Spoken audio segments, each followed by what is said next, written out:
নমস্কার, আমি পার্থরাজ মিশ্র, শিক্ষক অমর শ্রী রঘুনাথ হাই স্কুল, প্রাক্তন শিক্ষক শিলদা রাধাচরণ ইনস্টিটিউশন। আমার স্নেহের ছাত্রছাত্রীরা, আশা করি তোমরা সবাই ভালো আছো। আজ আমি ক্লাস 7 এবং ক্লাস 9-এর ভূগোল বিষয়ের সিলেবাসের অন্তর্গত পৃথিবীর পরিক্রমণ গতি সম্পর্কে তোমাদের সামনে এই ভিডিওতে আলোচনা করব। আজকে আমি পরিক্রমণ গতির সংজ্ঞা, কক্ষপথ ব্যাপারটা কি, পরিক্রমণ গতি কোন দিক থেকে কোন দিকে পৃথিবী পরিক্রমণ করে, অর্থাৎ পরিক্রমণ গতির দিকটা কোন দিকে, পরিক্রমণ করতে কত সময় লাগে, একবার পূর্ণ পরিক্রমণ করতে কত সময় লাগে, এবং কি বেগে বা কত বেগে পৃথিবী সূর্যকে প্রদক্ষিণ করে, সেই পুরো বিষয়গুলো কিন্তু আজকের ভিডিওতে আমি আলোচনা করব। পাশাপাশি আজকের ভিডিওতে আমি পরিক্রমণ গতির ফলাফলগুলোও কিন্তু আলোচনা করব। আমার স্নেহের ছাত্রছাত্রীরা, তোমরা জানো গতদিনের ক্লাসে আমি কিন্তু তোমাদেরকে পৃথিবীর আবর্তন গতি সম্পর্কে আলোচনা করেছিলাম। পৃথিবীর আবর্তন গতির সংজ্ঞা তোমাদের যখন বলি তখন আমি বলেছিলাম যে পৃথিবী নিজের মেরুদণ্ডের উপর অনবরত পশ্চিম থেকে পূর্ব দিকে নিজের মেরুদণ্ডের উপরে পাক খাচ্ছে। পৃথিবীর এই ঘূর্ণন গতিকে আমরা আবর্তন গতি বা আহ্নিক গতি বা দৈনিক গতি বলে বলেছিলাম। এইভাবে প্রতিনিয়ত নিজের মেরুদণ্ডের উপরে পৃথিবী আবর্তন করতে করতে যখন সে সূর্যকে প্রদক্ষিণ করে, সূর্যকে তার কক্ষপথের নাভিতে রেখে প্রদক্ষিণ করে, এই যে সূর্যকে প্রদক্ষিণ করার যে গতি, সেই গতিটাকে আমরা বলি পরিক্রমণ গতি। তাহলে প্রথমে তোমরা পরিক্রমণ গতির সংজ্ঞাটা দেখে নাও। পরিক্রমণ গতির সংজ্ঞাটা যদি তোমরা দেখে নাও তাহলে কিন্তু এই সংজ্ঞার মধ্যে সমস্ত বিষয়ে কিন্তু উল্লেখ করা আছে, অর্থাৎ এটা একটা কমপ্লিট ডেফিনেশন। এই ডেফিনেশনটা তোমরা যদি ভালো করে বুঝে নিতে পারো তাহলে কিন্তু তোমাদের পরিক্রমণ গতি সম্পর্কে কোনো বুঝতে অসুবিধে আর থাকবে না। তাহলে চলে এসো আমরা পরিক্রমণ গতির সংজ্ঞাটা একটুখানি আগে দেখে নিই। কি লিখেছি আমি? পৃথিবীর মেরুরেখা তার কক্ষতলের সঙ্গে 66.5 ডিগ্রি কোণে হেলে অনবরত ঘড়ির কাঁটার বিপরীত দিকে আবর্তন করতে করতে একটি নির্দিষ্ট উপবৃত্তাকার কক্ষপথে পশ্চিম থেকে পূর্বে 365 দিন 5 ঘন্টা 48 মিনিট 46 সেকেন্ড সময়ে প্রায় 30 কিলোমিটার প্রতি সেকেন্ডে সূর্যকে একবার প্রদক্ষিণ করে। পৃথিবীর এই গতিকে আমরা বার্ষিক গতি বা পরিক্রমণ গতি বলে থাকি। এবার পৃথিবী সূর্যকে একবার পূর্ণ পরিক্রমণ করতে বা একবার পূর্ণ প্রদক্ষিণ করতে যে সময় নেয় মানে কত সময়? না, ওই যে বলেছিলাম 365 দিন 5 ঘন্টা 48 মিনিট 46 সেকেন্ড, এইটা হচ্ছে অ্যাকিউরেট টাইম। এটাকে আমি বলছি প্রায় 365 দিন। এই যে সময়টা, সেই সময়টাকে আমরা বলি এক সৌর বছর। তাহলে সংজ্ঞাটাকে একটু বিশ্লেষণ করে দেখা যাক। এক একটা অংশ যদি আমরা বিশ্লেষণ করে দিই তাহলে কিন্তু বিষয়টা আমাদের কাছে একেবারে পরিষ্কার হয়ে যাবে। দেখো, আমি কিন্তু এখানে একটা ছবি এঁকেছি তোমাদের জন্য। এই ছবিতে আমি তোমাদেরকে দেখাচ্ছি যে এটা পৃথিবীর কক্ষতল। পৃথিবীর কক্ষতল আমরা কাকে বলবো? না, পৃথিবীর যে কক্ষপথ, এইটাকে বলছি কক্ষপথ। এই যে উপবৃত্তাকার ডিমের মতো দেখতে আকৃতিযুক্ত যে পথটা, এই পথটাকে বলছি কক্ষপথ। অর্থাৎ পৃথিবী যে নির্দিষ্ট পথে সূর্যকে প্রদক্ষিণ করে, সেই ডিমের মতো দেখতে বা উপবৃত্তাকার আকৃতিযুক্ত পথটাকে বলা হয় কক্ষপথ।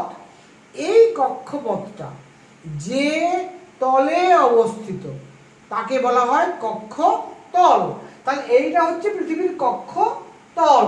তাহলে কক্ষপথটা যে সমতলে অবস্থান করে তাকে আমরা বলি কক্ষতল। তল। এই কক্ষতলের সঙ্গে পৃথিবীর এইটা হচ্ছে মেরুরেখা।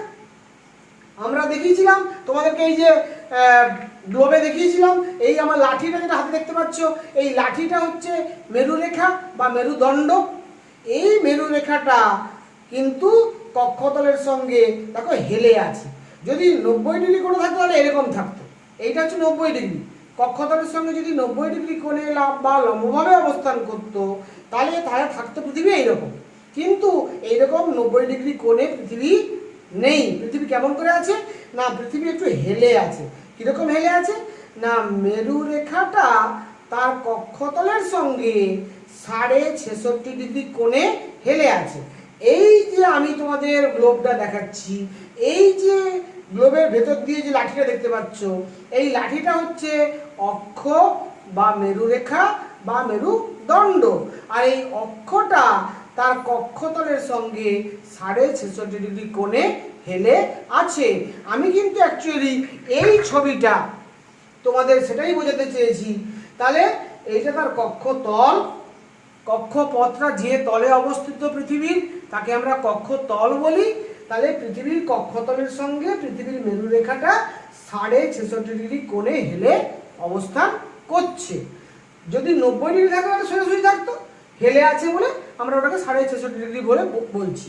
এর ফলে পৃথিবী নিরক্ষীয় তল, পৃথিবীর নিরক্ষীয় তল অর্থাৎ নিরক্ষরেখা যে সমতলে অবস্থিত তাকে আমরা নিরক্ষীয় তল বলি। সেই নিরক্ষীয় তলটা কিন্তু পৃথিবীর অক্ষের সঙ্গে বা মেরুরেখার সঙ্গে 23.5 ডিগ্রি কোণে হেলে অবস্থান করে। তাহলে অক্ষটা কক্ষতলের সঙ্গে 66.5 ডিগ্রি কোণে, ভালো করে বুঝে নাও এই জায়গাটা, এই জায়গাটা খুব ইম্পর্টেন্ট। পৃথিবীর মেরুরেখা বা অক্ষ বা মেরুদণ্ড তিনটে একই জিনিস। এই মেরুরেখা বা অক্ষ বা মেরুদণ্ডটি তার কক্ষতলের সঙ্গে 66.5 ডিগ্রি কোণে হেলে আছে। আর পৃথিবীর যে নিরক্ষরেখা আছে, পৃথিবীর মাঝখান দিয়ে যে রেখাটা প্রসারিত সব থেকে বড় বৃত্তাকার রেখা যাকে আমরা নিরক্ষরেখা বলি, সেই নিরক্ষরেখাটা যে সমতলে অবস্থান করছে তাকে আমরা বলছি নিরক্ষীয় তল। এই নিরক্ষীয় তলের সঙ্গে পৃথিবীর অক্ষটা 23.5 ডিগ্রি কোণে হেলে আছে। তাহলে দুটো বিষয় কিন্তু এই ছবিতে খুব ইম্পর্টেন্ট। একটা হচ্ছে অক্ষ কক্ষতলের সঙ্গে কত ডিগ্রি কোণে হেলে আছে, উত্তর হবে 66.5। আর অক্ষ নিরক্ষীয় তলের সঙ্গে কত ডিগ্রি কোণে হেলে আছে না 23.5। তাহলে নিরক্ষীয় তলের সঙ্গে আছে 23.5 ডিগ্রি কোণে হেলে, আর নিজের কক্ষতলের সঙ্গে 66.5 ডিগ্রি কোণে হেলে পৃথিবী কিন্তু অনবরত আবর্তনও করছে, আবার আবর্তন করতে করতে পরিক্রমণও করছে। অর্থাৎ আবর্তন পরিক্রমণ দুটো গতি কিন্তু একসঙ্গে চলছে। এই জায়গাটা ভালো করে বুঝে নিতে হবে। তাই আমি বলেছি, প্রথমেই বলেছি পৃথিবীর মেরুরেখা তার কক্ষতলের সঙ্গে 66.5 ডিগ্রি কোণে হেলে অনবরত ঘড়ির কাঁটার বিপরীত দিকে আবর্তন করতে করতে, মানে আবর্তনের কাজটাও করছে, আবর্তন করতে করতে একটি নির্দিষ্ট উপবৃত্তাকার কক্ষপথে, মানে এইটা হচ্ছে নির্দিষ্ট উপবৃত্তাকার কক্ষপথ, একটি নির্দিষ্ট উপবৃত্তাকার কক্ষপথে পশ্চিম থেকে পূর্ব দিকে, এইটা হচ্ছে পশ্চিম থেকে পূর্ব দিক, এইভাবে যখন ঘুরছে অ্যান্টি ক্লকওয়াইজ, এটাকে বলছি পশ্চিম থেকে পূর্ব দিকে 365 দিন 5 ঘন্টা 48 মিনিট 46 সেকেন্ড এই নিখুঁত সময়ে প্রায় 30 কিলোমিটার প্রতি সেকেন্ড বেগে, প্রায় 30 কিলোমিটার প্রতি সেকেন্ড বেগে সূর্যকে একবার প্রদক্ষিণ করে বা পরিক্রমণ করে। পৃথিবীর এই যে গতিটা, এই গতিটাকে আমরা বলছি পরিক্রমণ গতি বা বার্ষিক গতি। তাহলে নিজের মেরুদণ্ডের উপর যখন ঘুরছে তখন তাকে বলছি আবর্তন গতি।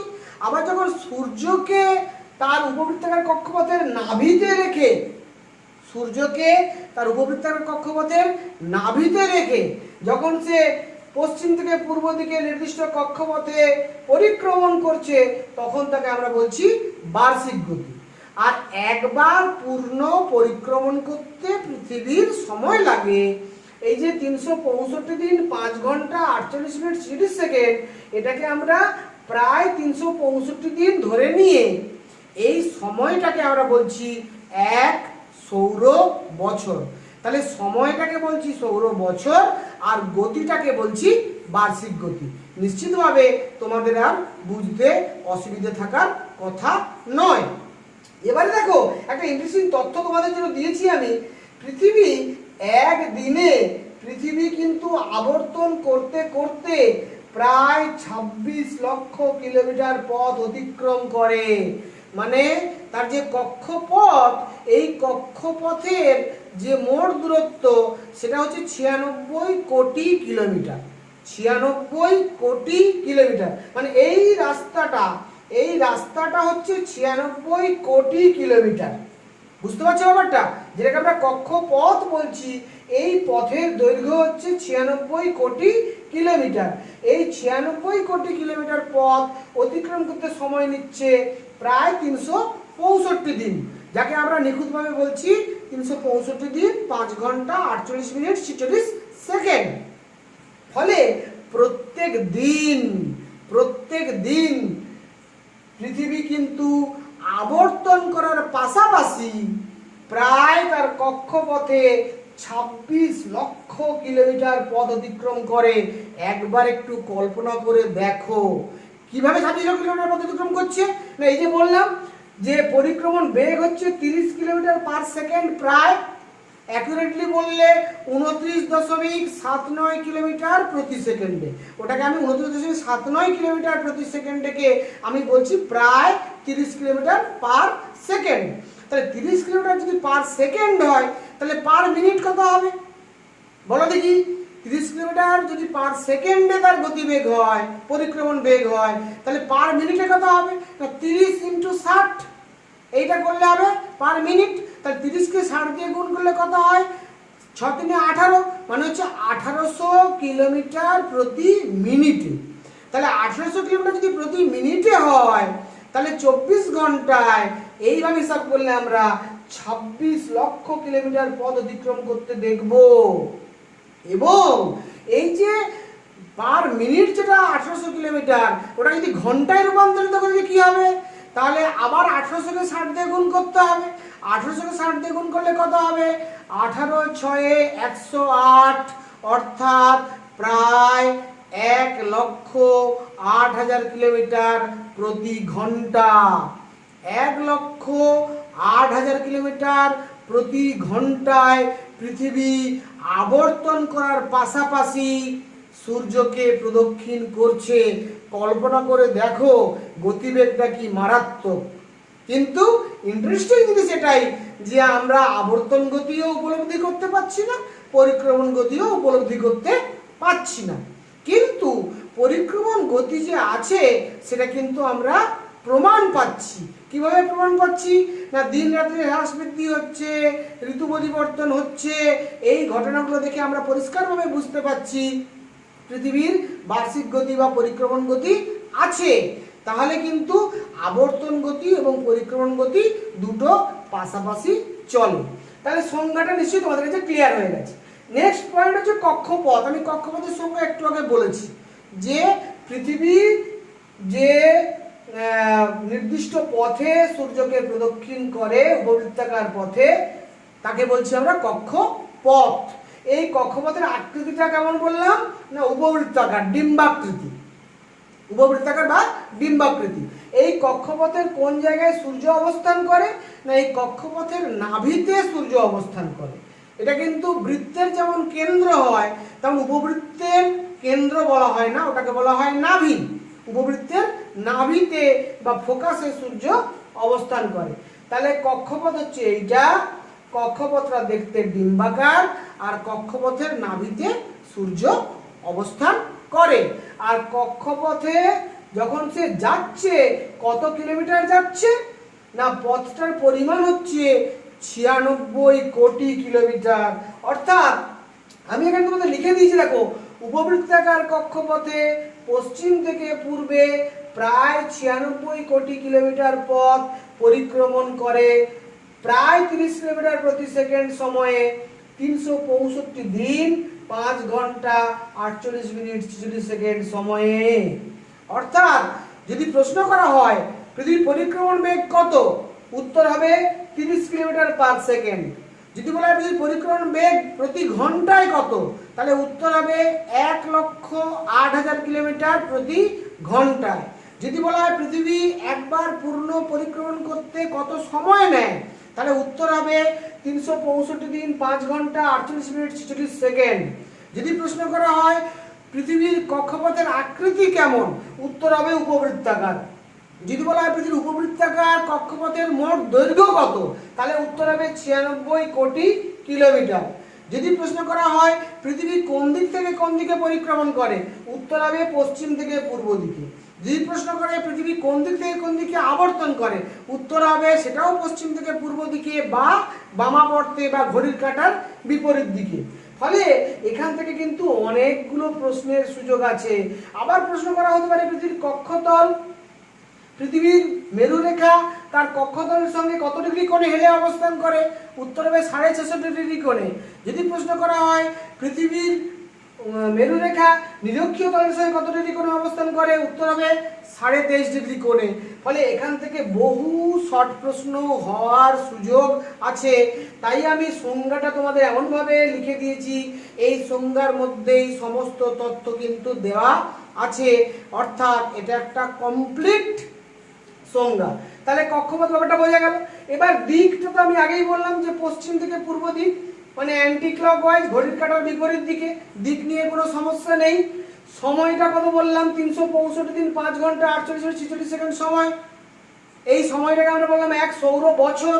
এই সময়টাকে কি বলা হয়, 1 সৌর বছর। তাহলে সৌর বছর কাকে বলে না, পৃথিবী একবার পূর্ণ পরিক্রমণ করতে যে সময় নেয়, যাকে আমরা প্রায় 365 দিন বলে ধরে নিই, সেই সময়টাকে বলছি 1 সৌর বছর। তাহলে সময়টা সম্পর্কে বোঝা গেল। আর পরিক্রমণ বেগ কত সেটাও বললাম, পরিক্রমণ বেগ 30 কিলোমিটার পার সেকেন্ড বা 1,08,000 কিলোমিটার পার ঘন্টা। প্রায় কথাটা আমি বলবো, কারণ অ্যাকচুয়ালি 29.79 কিলোমিটার পার সেকেন্ড গতিবেগে পৃথিবী পরিক্রমণ করে। আবার পরিক্রমণ বেগটা সবসময় সমান থাকে না।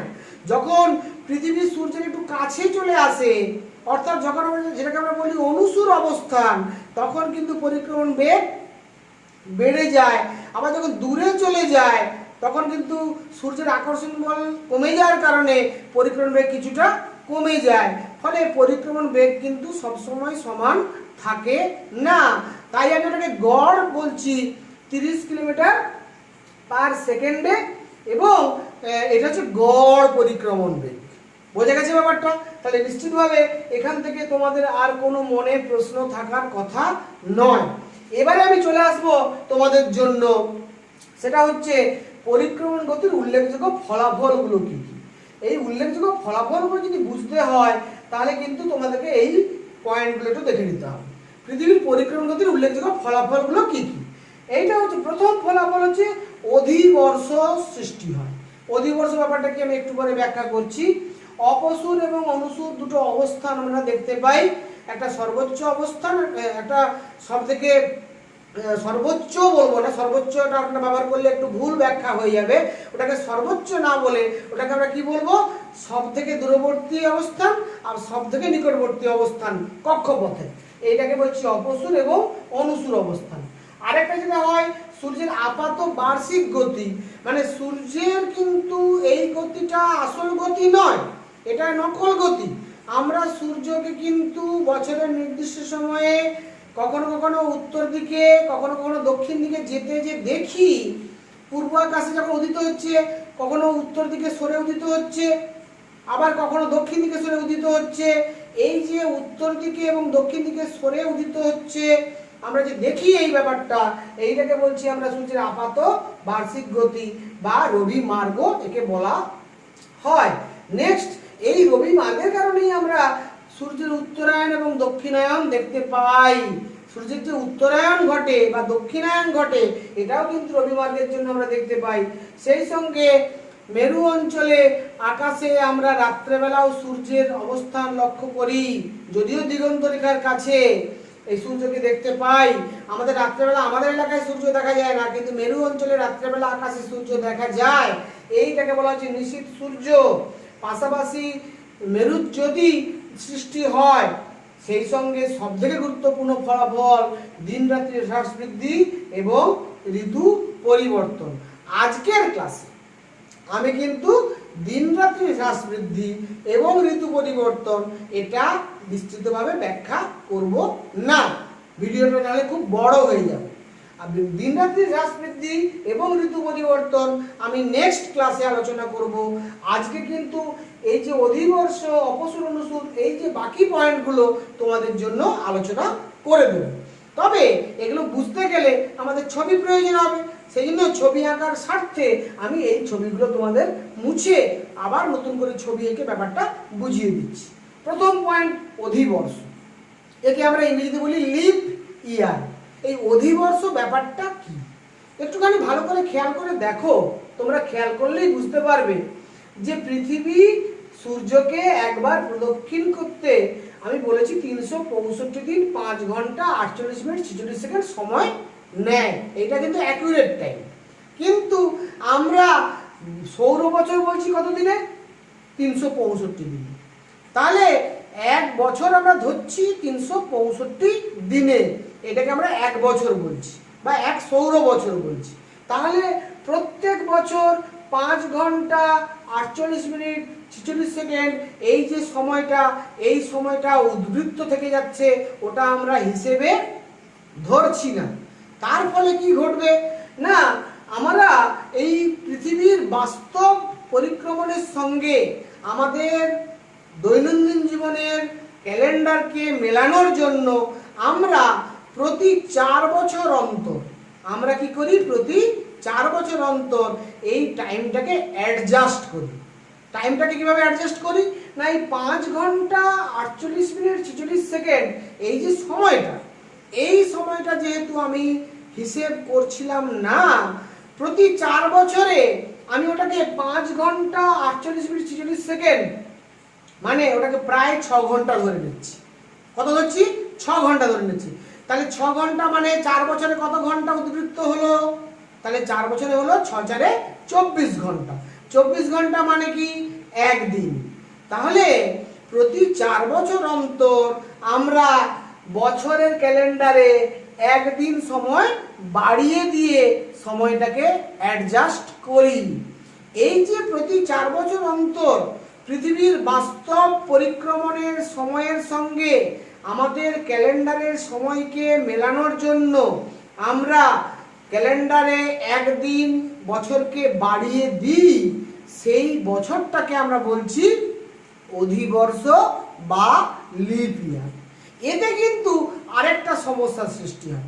সে সমস্যাটা কি না, আমার তো সময় অ্যাকুরেটলি 5 ঘন্টা 48 মিনিট 46 সেকেন্ড, কিন্তু আমি ধরেছি তো 6 ঘন্টা। তাহলে প্রত্যেক বছর আমি কিন্তু তোমরা দেখো 11 মিনিট 14 সেকেন্ড 11 মিনিট 14 সেকেন্ড সময় অতিরিক্ত ধরে নিয়েছি। এই যে 11 মিনিট 14 সেকেন্ড সময় আমি অতিরিক্ত ধরে অলরেডি 4 বছরে একদিন বাড়িয়ে দিয়েছি। এর ফলে আবার একটা লং টার্মে, দীর্ঘ সময়ের পরিপ্রেক্ষিতে একটা বাস্তবের সঙ্গে পৃথিবীর পরিক্রমণের সময়ের একটা পার্থক্য সৃষ্টি হবে। সেই সময়টাকে অ্যাডজাস্ট করার জন্য প্রতি 400 বছরে কিন্তু আমরা অধিবর্ষ টাইমটাকে অ্যাডজাস্ট করি। সেজন্য প্রতিটা শতক কিন্তু অধিবর্ষ হয় না। তাহলে আমি যেটা তোমাদের বলতে চাইছি, আমি একটু তোমাদের বোর্ডটা মুছে দিয়ে একটু আঙ্কিক নিয়মে ব্যাপারটা বুঝিয়ে বলি, ব্যাপারটা তোমাদের কাছে সহজ হয়ে যাবে। আমি এই ছবিটা মুছে দিলাম। ছবিটা তোমাদের অলরেডি দেখে নিয়েছো, বুঝে নিয়েছো। এবং আমার তো তোমরা জানো যে প্রত্যেকটা ভিডিওতে কমেন্ট বক্সে আমি একটা করে গুগল ড্রাইভের লিঙ্ক দিয়ে রাখি। ওই লিঙ্কে কিন্তু আমার বোর্ডের এই ছবিটা তোমাদের দেওয়া থাকে। ওই লিঙ্কটা তোমরা ক্লিক করলেই এই ছবিটা তোমরা পার্মানেন্টলি পেয়ে যাবে। ফলে গুগল ড্রাইভ থেকে তোমরা কিন্তু লিঙ্কটা পেয়ে যাবে। আমি কিন্তু এখন এটা মুছে দিলাম অধিবর্ষটা বোঝানোর জন্য। তাহলে ঘটনা কি হলো না, 5 ঘন্টা 48 মিনিট আর 46 সেকেন্ড। এই সময়টা কিন্তু আমি হিসেবে ধরছিলাম না, এটাকে আমি ধরে নিলাম, বলছি এটা বা প্রায় 6 ঘন্টা, এটাকে প্রায় 6 ঘন্টা ধরে নিলাম। এটাকে 6 ঘন্টা ধরে নিয়ে প্রতি 4 বছর অন্তর 6 4 24 ঘন্টা আমি অ্যাডজাস্ট করলাম, মানে একদিন আমার বেড়ে গেল। তাহলে 365 দিনে এক বছর ধরছিলাম, ওর সঙ্গে একদিন বেড়ে যাওয়ার ফলে হয়ে গেল 366 দিনে এক বছর। এতে একটা প্রবলেম হলো, বলেছি যে আমার যেহেতু আমি এটাকে প্রায় 6 ঘন্টা ধরেছি, তাহলে আমি কত এক্সট্রা ধরেছি না, প্রায় আমি এক্সট্রা ধরে নিয়েছি, এক্সট্রা অতিরিক্ত টাইম ধরে নিয়েছি কতটা না 11 মিনিট 14 সেকেন্ড। এই সময়টা আমি বেশি ধরেছি, 11 মিনিট 14 সেকেন্ড, এই সময়টা আমি বেশি ধরেছি। ফলে দীর্ঘ বছরের, অনেক বছরের পরিপ্রেক্ষিতে, দীর্ঘ সময়ের পরিপ্রেক্ষিতে এই সময়টা এক্সট্রা হয়ে গেলে আবার পৃথিবীর বাস্তব আমাদের ক্যালেন্ডারের সঙ্গে পৃথিবীর পরিক্রমণের যে সময়টা আবার কিন্তু এলোমেলো হয়ে যাবে। সেটা যদি না হয়, তাই আমরা কি করছি, প্রতি 400 বছরে ওটাকে অ্যাডজাস্ট করি। তাই আমরা প্রত্যেক শতাব্দী অধিবর্ষ হয় না, কি করা হয়, প্রতি 400 বছরে একবার করে অধিবর্ষ হয়। কেমন করে ব্যাপারটা ব্যাখ্যা করছি। আমরা কিন্তু অধিবর্ষ বের করার নিয়ম কি বুঝবো না, যে কোনো সাল তুমি ধরে নাও 1998, এই 1998 সাল, এই সালটা অধিবর্ষ কিনা আমি বুঝবো কি করে, এটাকে আমি কি করব, 4 দিয়ে ভাগ করে দেখব, যদি ভাগ মিলে যায়, যদি ভাগশেষ না থাকে, যদি ভাগ শেষ না থাকে, ভাগশেষ যদি না থাকে, যদি ভাগটা মিলে যায়, তাহলে সেই বছরটাকে আমরা বলবো অধিবর্ষ। বোঝা গেল কথাটা? তাহলে সাধারণত আমরা যে কোনো বছরকে 4 দিয়ে ভাগ করে দেখব, সেইটা যদি ভাগ মিলে যায় তাহলে সেই বছরটা হবে অধিবর্ষ। অধিবর্ষ বছরটা চেনার জন্য বলছি। আবার যদি ধরো 1900 খ্রিস্টাব্দ, এটা অধিবর্ষ কিনা আমি বুঝবো কি করে, এটা তো একটা শতাব্দী বছর বা সহস্রাব্দ বছর। তাহলে 1900 খ্রিস্টাব্দ অধিবর্ষ বুঝতে গেলে আমাকে কিন্তু 4 দিয়ে ভাগ করলে হবে না, আমাকে 400 দিয়ে ভাগ করে দেখতে হবে। তাহলে 1900 কে 400 দিয়ে ভাগ করলে কিন্তু এটা কিন্তু ভাগ মিলবে না, এটা ভাগ মিলবে না, বলে এটা অধিবর্ষ হবে না। যেমন 2000 সাল অধিবর্ষ হবে, 2000 কে আমি 400 দিয়ে ভাগ করলে আমার 2000 সাল কিন্তু অধিবর্ষ, 2000 সাল কিন্তু অধিবর্ষ হবে, কারণ এটাকে 400 দিয়ে ভাগ করে দেখব। 2100 সালকে কিন্তু আমি যখন 400 দিয়ে ভাগ করব, তখন 2100 সালটা কিন্তু অধিবর্ষ হবে না। তাহলে 2000 সালের পরে আবার 2400 সালটা অধিবর্ষ হবে, 2400 এর পরে 2800 সালটা অধিবর্ষ হবে, 2008 এর পরে 3200 এই খ্রিস্টাব্দের অধিবর্ষ হবে। তাহলে শতাব্দী বছরগুলোতে বা সহস্রাব্দের বছরগুলোকে আমি 400 দিয়ে ভাগ করে দেখব ভাগ যাচ্ছে কিনা, আর অন্যান্য বছরগুলোকে আমি 4 দিয়ে ভাগ করে দেখব ভাগ যাচ্ছে কিনা। এইভাবে আমরা অধিবর্ষ বা লিপ ইয়ার হিসাব করতে পারি। নিশ্চয়ই তোমরা বিষয়টা বুঝতে পেরেছো। তাহলে বিষয়টা নিশ্চয়ই আর কোনো অসুবিধা হওয়ার কথা নয়। এরপরে আমি চলে আসছি নেক্সট পয়েন্ট, অপসূর এবং অনুসূর অবস্থান। অপসূর অনুসূর অবস্থানটা কিরকম না, আমি একটু আগে তোমাদের ছবি এঁকে দেখিয়েছিলাম। এইখানে হচ্ছে আমার সূর্য অবস্থান করছে, এখানে সূর্য অবস্থান করছে, এইটা হচ্ছে আমার পৃথিবী,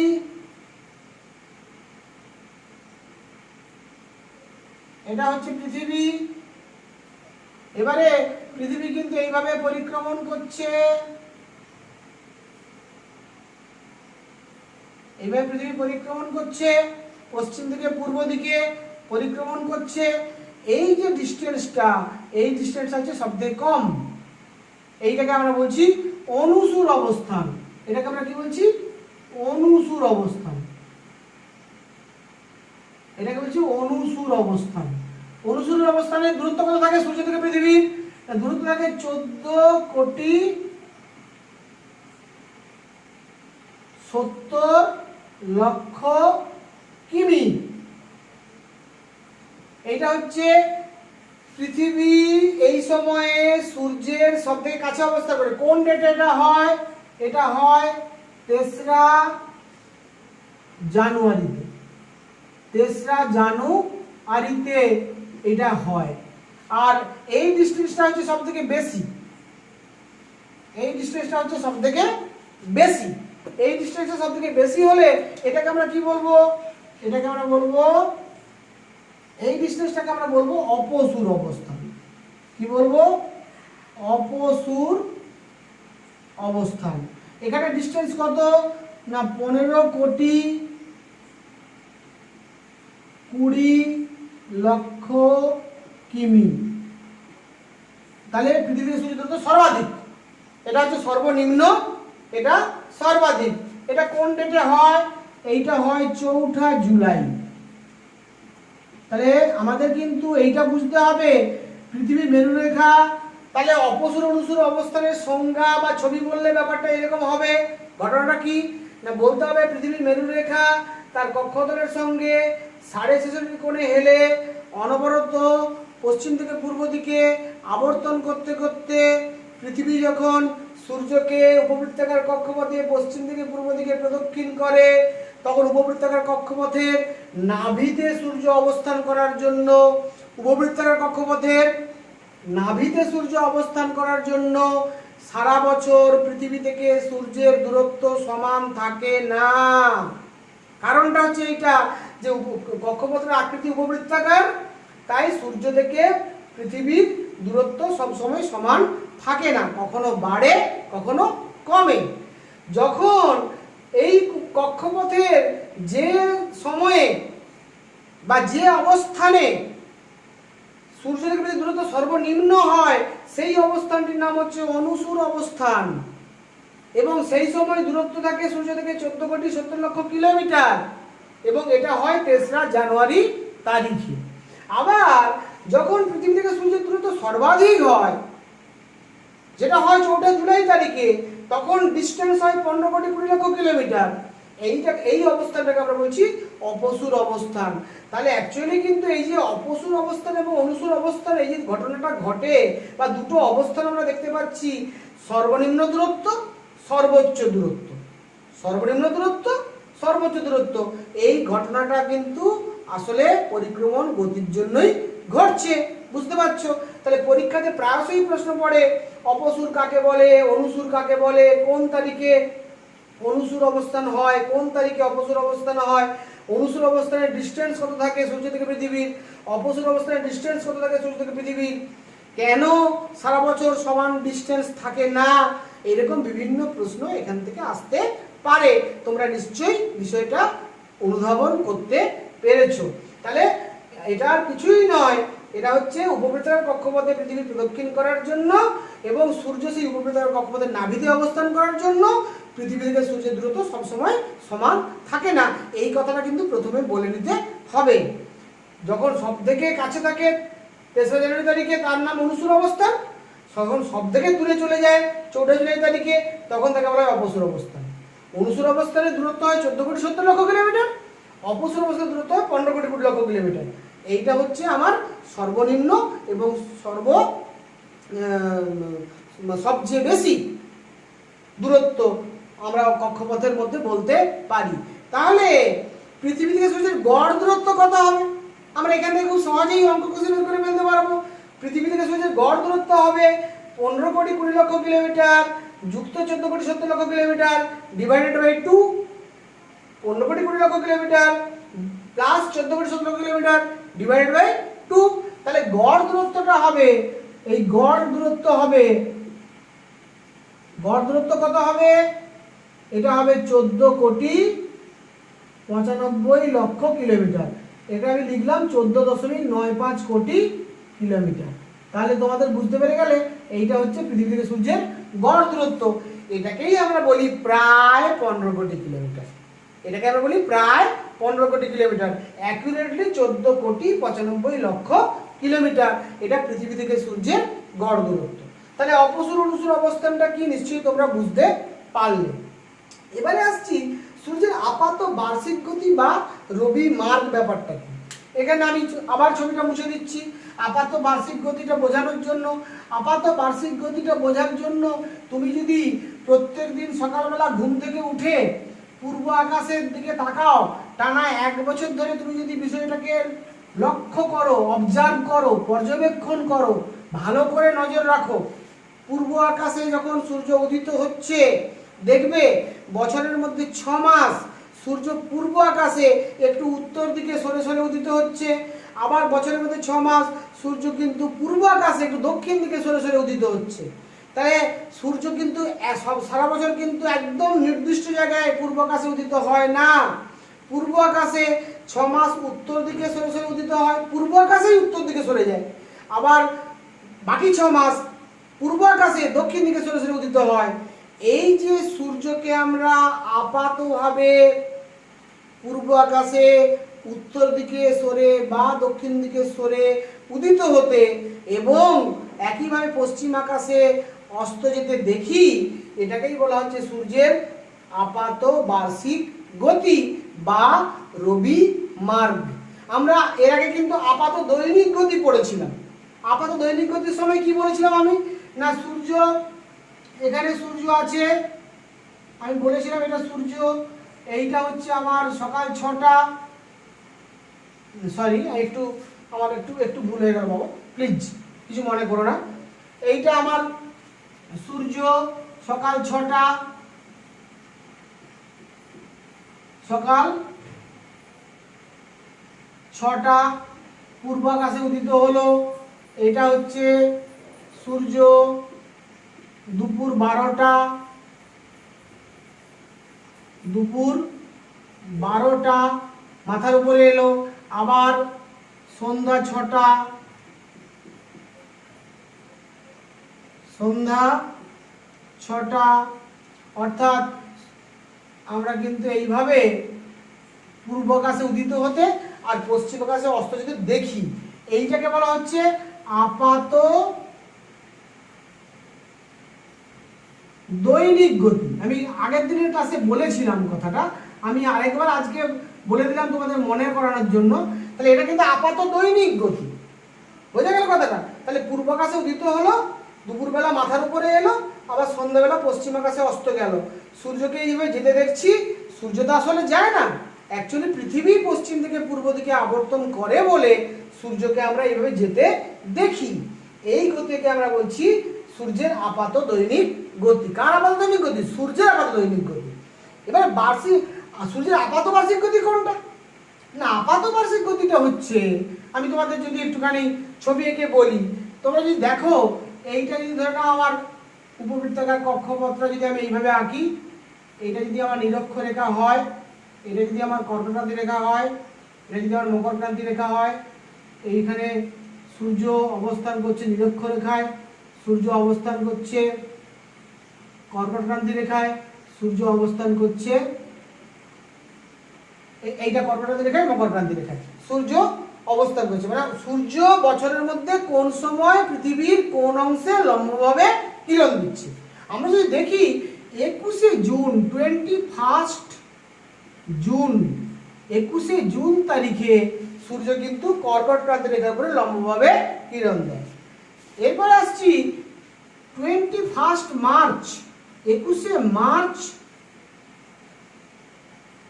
আর 23 সেপ্টেম্বর, এই দুটো তারিখে সূর্য কিন্তু নিরক্ষরেখার উপরে লম্বভাবে কিরণ দিচ্ছে। আর 22 ডিসেম্বর সূর্য কিন্তু মকরক্রান্তি রেখার উপরে লম্বভাবে কিরণ দিচ্ছে। কথাটা কিন্তু লম্বভাবে কিরণ। তাহলে আমরা কি দেখতে পাচ্ছি এখানে, না 21শে মার্চ থেকে 21শে জুন হয়ে 23শে সেপ্টেম্বর পর্যন্ত সূর্য উত্তর গোলার্ধে অবস্থান করছে। আবার 23শে সেপ্টেম্বর থেকে 22শে ডিসেম্বর হয়ে আবার 21শে মার্চ পর্যন্ত সূর্য কিন্তু দক্ষিণ গোলার্ধে অবস্থান করছে। কি ক্লিয়ার হচ্ছে কিনা? সূর্য এইভাবে অবস্থান করছে কিনা? কিন্তু সূর্য কি আদৌ এইভাবে যায়? সূর্য কি এইভাবে যাতায়াত করে? সূর্য এইভাবে যাতায়াত করে না। ঘটনাটা কি, না পৃথিবীর মেরুরেখা তার কক্ষতলের সঙ্গে 66.5 ডিগ্রি কোণে হেলে আবর্তন করতে করতে যেহেতু উপবৃত্তাকার কক্ষপথে সূর্যকে পরিক্রমণ করে, তাই আমরা কিন্তু বছরের বিভিন্ন সময়ে সূর্যকে বিভিন্ন স্থানে লম্বভাবে কিরণ দিতে দেখি, বা ঘুরিয়ে বললে পৃথিবীর বিভিন্ন অংশ সূর্যের সামনে এসে উপস্থিত হয়। এই যে সূর্যের সামনে পৃথিবী এসে উপস্থিত হয় পরিক্রমণ গতির ফলে, পৃথিবীর যখন উত্তর গোলার্ধ সূর্যের সামনে এসে উপস্থিত হয় একটা সময়, আবার দক্ষিণ গোলার্ধ সূর্যের সামনে এসে উপস্থিত হয় একটা সময়। কোন সময় হয় বুঝতে পারছো? এর ফলে ঘটনা কি ঘটছে না, আমরা কিন্তু সূর্যকে কখনো এইভাবে উত্তর দিকে যেতে দেখছি, আবার কখনো এইভাবে দক্ষিণ দিকে আসতে দেখছি। তাহলে যখন সূর্য 22শে ডিসেম্বরের পর থেকে 23শে ডিসেম্বর থেকে একেবারে 20শে জুন পর্যন্ত যখন ক্রমশ উত্তর দিকে যায়, এইটাকে বলা হচ্ছে সূর্যের উত্তরায়ণ। আবার 21শে জুনটা চলে যাওয়ার পর 22শে জুন থেকে আবার কিন্তু একেবারে 21শে ডিসেম্বর পর্যন্ত সূর্য আবার দক্ষিণ দিকে আমরা যেতে দেখি, এটাকে বলছি দক্ষিণায়ন। এইটার জন্যই কিন্তু পূর্ব আকাশে সূর্যকে আমরা উত্তর দিকে সরে সরে উঠতে দেখি 6 মাস, আবার দক্ষিণ দিকে সরে সরে উঠতে দেখি 6 মাস। ওইটাই আপাত বার্ষিক গতি যেটা আমি দেখি, বা রবি মার্চ যেটা আমি দেখি, তারই ফল কিন্তু উত্তরায়ণ এবং দক্ষিণায়ন আমরা বলতে পারি। তাহলে সোজা কথা হচ্ছে এইটা, আমি যদি খুব সহজ করে ব্যাপারটাকে বুঝি, এই যে সূর্যের সারা বছরের যে আপাত গতি, এটাকেই বলছি আমরা আপাত বার্ষিক গতি। এখানে আমরা দেখতে পাচ্ছি 6 মাস সূর্য উত্তরাভিমুখী যাত্রা করে, যার নাম উত্তরায়ণ, আবার 6 মাস সূর্য দক্ষিণাভিমুখী যাত্রা করে, যার নাম দক্ষিণায়ন। তাহলে উত্তরায়ণটা কোন সময় থেকে কোন সময় পর্যন্ত চলে, আমি কিন্তু তোমাদের এখানে লিখে দিচ্ছি। উত্তরায়ণের টাইম কোনটা? উত্তরায়ণের টাইম হচ্ছে 22শে ডিসেম্বর থেকে 21শে জুন, এই পিরিয়ডটা হচ্ছে সূর্যের উত্তরায়ণ। দেখো উত্তর দিকে যাচ্ছে 22শে ডিসেম্বর থেকে 21শে জুন। আবার দক্ষিণায়ন কোনটা? দক্ষিণ দিকে আসছে কখন? দক্ষিণায়ন কোনটা? দক্ষিণায়ন হচ্ছে, তুমি দেখো ভালো করে, 21শে জুনের পর থেকে, আমি 21শে জুন থেকেই বলছি, আর জুনের পর থেকে বলছি না, তোমরা ব্যাপারটা বুঝতে পারছো নিশ্চয়ই। জুন থেকে কত তারিখ পর্যন্ত? 22শে ডিসেম্বর পর্যন্ত, 22শে ডিসেম্বর পর্যন্ত এই টাইমটাকে বলছি আমরা দক্ষিণায়ন। তাহলে এই যে সূর্যকে আমরা যাতায়াত করতে দেখছি, এটাকে আমরা বলছি আপাত বার্ষিক গতি বা রবি মার্গ। বছরের মধ্যে 6 মাস সূর্য পূর্ব আকাশে উত্তর দিকে সরে সরে এবং 6 মাস পূর্ব আকাশে দক্ষিণ দিকে সরে সরে উদিত হয়। একইভাবে পশ্চিম আকাশেও উত্তর দিকে সরে সরে অস্ত যায় এবং 6 মাস দক্ষিণ দিকে সরে সরে অস্ত যায়। এই ঘটনাটাকে আমরা বলছি আপাত বার্ষিক গতি বা রবি মার্গ। আর এর ফলে সূর্যের 22শে ডিসেম্বর থেকে 21শে জুন পর্যন্ত উত্তরায়ণ চলে এবং 21শে জুন থেকে 22শে ডিসেম্বর পর্যন্ত দক্ষিণায়ন চলে। পুরো ঘটনাটা ঘটছে কিন্তু পৃথিবীর মেরুরেখা তার কক্ষতলের সঙ্গে 66.5 ডিগ্রি কোণে হেলে আবর্তন করতে করতে পৃথিবীকে উপবৃত্তাকার কক্ষপথে পরিক্রমণ করার পৃথিবী উপবৃত্তাকার কক্ষপথে পরিক্রমণ করার জন্য, পৃথিবীকে নয়, পৃথিবী উপবৃত্তাকার কক্ষপথে সূর্যকে পরিক্রমণ করার জন্য আমরা কিন্তু এই ধরনের ঘটনাগুলো সব দেখতে পাচ্ছি, যাকে বলছি উত্তরায়ণ এবং দক্ষিণায়ন। এরপরে আছে নিশীথ সূর্য। নিশীথ সূর্য মানে আমি আগেই বলেছি, নিশীথ সূর্য মানে হচ্ছে রাত্রেবেলা যখন কোথাও আকাশে সূর্যের দেখা পাওয়া যাবে, তখন সেই স্থানকে বলা হবে নিশীথ সূর্যের দেশ। আর রাত্রেবেলা আকাশে সূর্যের অবস্থানকে বলছি নিশীথ সূর্য। সাধারণত মেরু বৃত্ত থেকে মেরু বিন্দু পর্যন্ত, মেরু বৃত্ত থেকে মেরু বিন্দু পর্যন্ত এই যে সময়টা, মেরু বৃত্ত থেকে মেরু বিন্দু পর্যন্ত এই যে স্থানটা, সময়টা নয়, এই যে স্থানটা, এই সময়টায় যখন সূর্য উত্তর গোলার্ধে অবস্থান করে, কোন সময়? 21শে মার্চ থেকে 23শে সেপ্টেম্বর, 21শে মার্চ থেকে 23শে সেপ্টেম্বর এইটা যখন সূর্য উত্তর গোলার্ধে অবস্থান করে তখন কিন্তু আমরা উত্তর গোলার্ধে মেরু বৃত্ত থেকে মেরু বিন্দু অঞ্চলে একটানা 6 মাস দিন এবং দক্ষিণ গোলার্ধে মেরু বৃত্ত থেকে মেরু বিন্দু পর্যন্ত একটানা 6 মাস রাত হতে দেখব।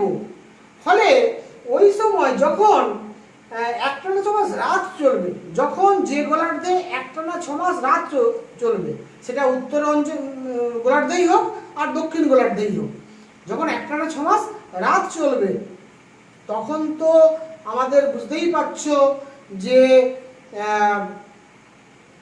আমাদের এই যে রাত্রেবেলা আকাশে আমরা যদি সূর্যকে দেখতে পাই তাকেই আমরা বলছি নিশীথ সূর্য। এবারে নিশীথ সূর্য জেনারেলি আমাদের নিশীথ সূর্যের দেশ বলা হয়, নরওয়ের হামারফেস্ট বন্দরকে নিশীথ সূর্যের দেশ বলা হয়। ব্যাপারটা কি না, রাত্রিবেলা স্থানীয় সময় অনুসারে যখন রাত 12টা বাজে তখনও কিন্তু ওখানে আকাশে সূর্যের দেখা পাওয়া যায়। ওখানে সূর্য আসলে কেমন করে ঘোরে, ওখানে সূর্য কিন্তু আমাদের মতো পূর্ব আকাশে উদিত হলো, মধ্য আকাশে এলো দুপুরবেলা, আবার পশ্চিম আকাশে অস্তকালে, এরকম হয় না। ওখানে সূর্য পূর্ব আকাশে উদিত হয়, তারপরে কিন্তু সূর্য একটু দিগন্ত বরাবর ঘুরে, দিগন্ত বরাবর ঘুরে সূর্য কিন্তু পশ্চিম আকাশে যায়, এইখানে পশ্চিম আকাশে এলো, আবার পশ্চিম আকাশ থেকে আবার দিগন্ত বরাবর ঘুরে আবার পূর্ব আকাশে আসে।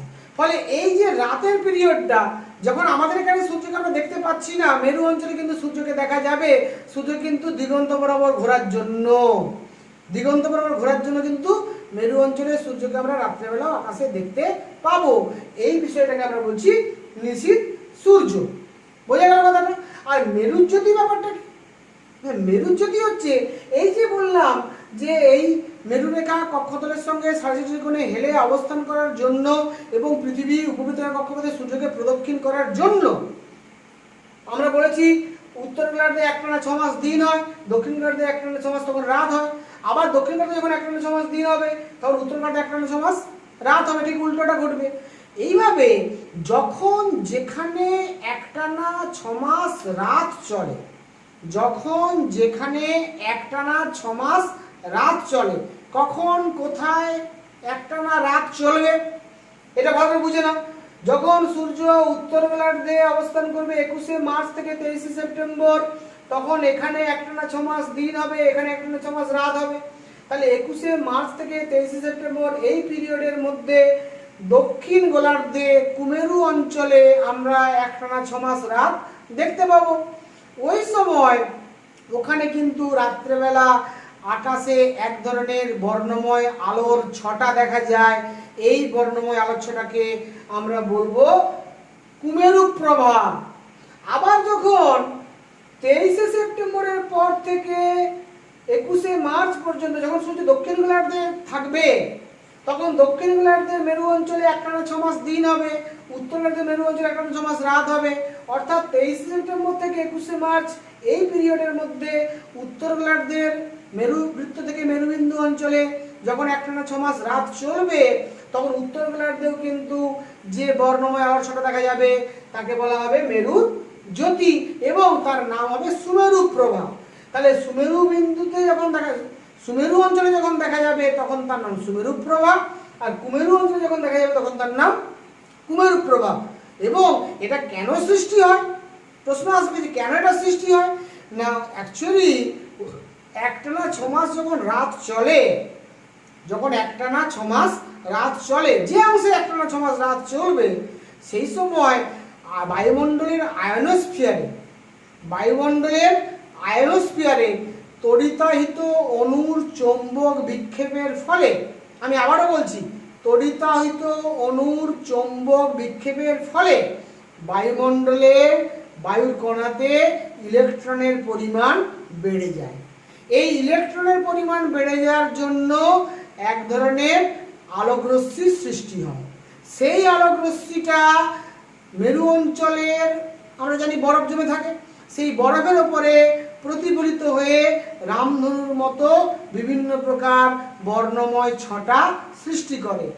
এই বর্ণময় ছটাকে উত্তর মেরু অঞ্চলে সুমেরু প্রভা বা অরোরা বোরিয়ালিস ইংরেজিতে বলা হয়, আর কুমেরু অঞ্চলে অরোরা অস্ট্রালিস ইংরেজিতে বলা হয়, বাংলায় বলা হয় কুমেরু প্রভা। সামগ্রিকভাবে সুমেরু প্রভা এবং কুমেরু প্রভাকে একসাথে আমরা মেরুজ্যোতি বলে থাকি। তাহলে মেরুজ্যোতি সৃষ্টির প্রধান কারণ হলো কখন হবে?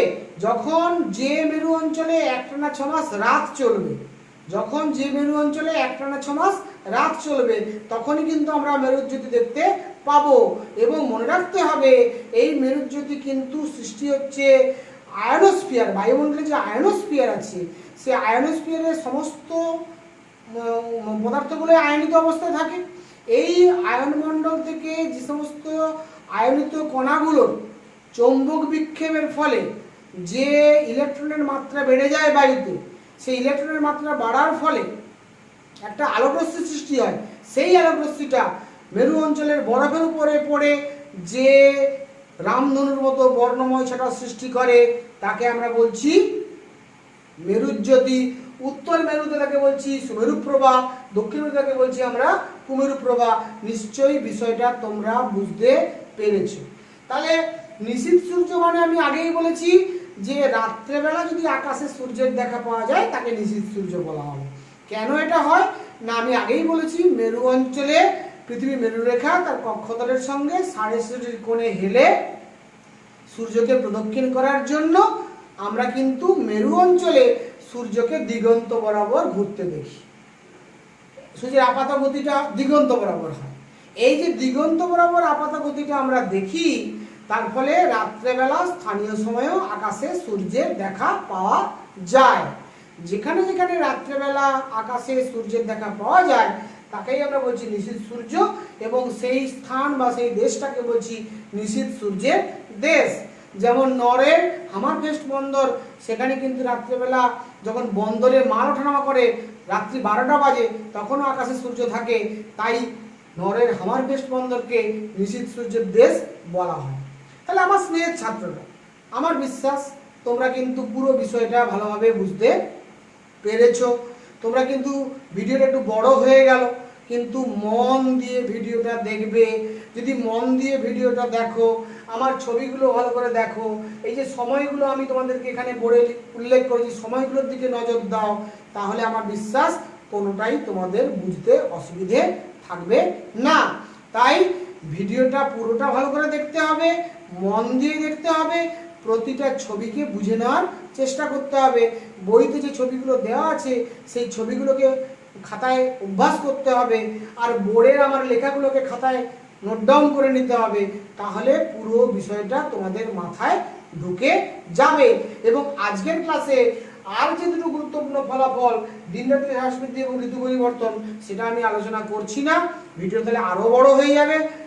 ওটা কিন্তু আগামী দিনের ক্লাসে তোমাদের ছক তৈরি করে ছবি এঁকে অত্যন্ত সহজভাবে বুঝিয়ে দেব, যাতে করে তোমাদের কাছে খুব ব্যাপারটা সহজ হয়ে যায় এবং তোমরা কিন্তু যে কোনো প্রশ্নের উত্তর পরীক্ষায় এলে লিখতে পারো। তার জন্য প্রয়োজনীয় ব্যবস্থা আমি করে দেব। তাহলে স্নেহের ছাত্রছাত্রীরা, আজকে এ পর্যন্তই। সবাই ভালো থাকবে। সম্মানীয় শিক্ষক শিক্ষিকা মণ্ডলী এবং আমার সম্মানীয় দর্শক মণ্ডলী, আপনারা যারা আমার ক্লাস দেখেন আপনাদেরকে যথাযোগ্য স্থানে সম্মান জানিয়ে আমার চ্যানেলটি আরও একবার সাবস্ক্রাইব করার অনুরোধ জানিয়ে বেল আইকনটি ক্লিক করে অল নোটিফিকেশনটি অন করার অনুরোধ জানিয়ে আজকের ক্লাস আমি এখানেই শেষ করছি। Thank you very much.